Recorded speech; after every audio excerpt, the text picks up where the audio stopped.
ఆత్మీయ బంధుమిత్రులకు నమస్సుమాంజలులు.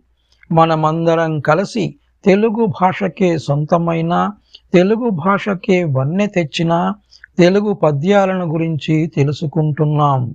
ఈరోజు శ్రీ శేషప్ప కవి గారు రచించిన శ్రీ నరసింహ శతకములోని మరో పద్యము గురించి తెలుసుకుందాం.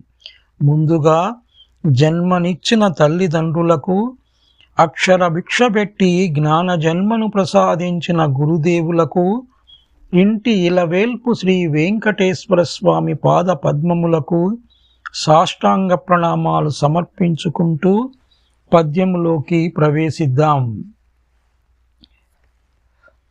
శ్రీ శేషప్ప కవి గారు రచించిన నరసింహ శతకములోని పద్యము.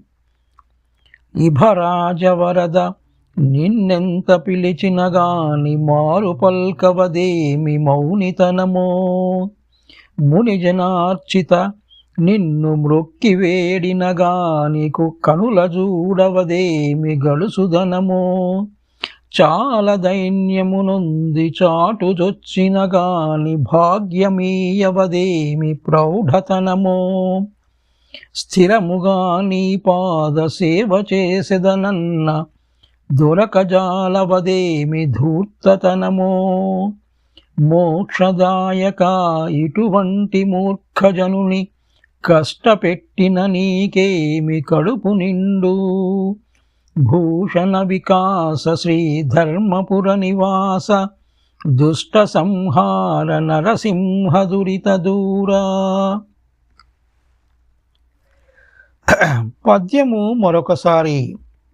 ఇభరాజవరద నిన్నెంత పిలిచిన గాని మారు పల్కవదేమి మౌనితనమో, మునిజనార్చిత నిన్ను మ్రొక్కి వేడిన గాని కనుల చూడవదేమి గడుసుదనమో, చాలా దైన్యమునుంది చాటుజొచ్చిన గాని భాగ్యమీయవదేమి ప్రౌఢతనమో, స్థిరముగా నీ పాద సేవ చేసెదనన్న దొరకజాలవదేమి ధూర్తతనమో, మోక్షదాయక ఇటువంటి మూర్ఖజనుని కష్టపెట్టిన నీకేమి కడుపు నిండు, భూషణ వికాస శ్రీ ధర్మపుర నివాస దుష్ట సంహార నరసింహ దురిత దూరా. ఇప్పుడు పద్యము యొక్క అర్థము. స్వామి, పిలిచిన పలుకవేమి? దైవమా, నేను గజేంద్రుని వలె నీకు ఆప్తుడను కానా? మునులకు సాక్షాత్కరించు నీవు నాకు కనబడక గడుసుదనము చూపెదవేళ. భక్తవరద, నీ పాద సేవ చేయు నాకు దొరకవేమి తండ్రి?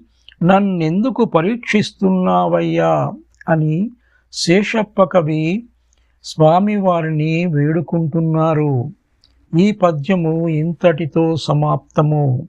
మరలా మరో పద్యంతో కలుద్దాం. సర్వే జనా సుఖినో భవంతు. స్వస్తి.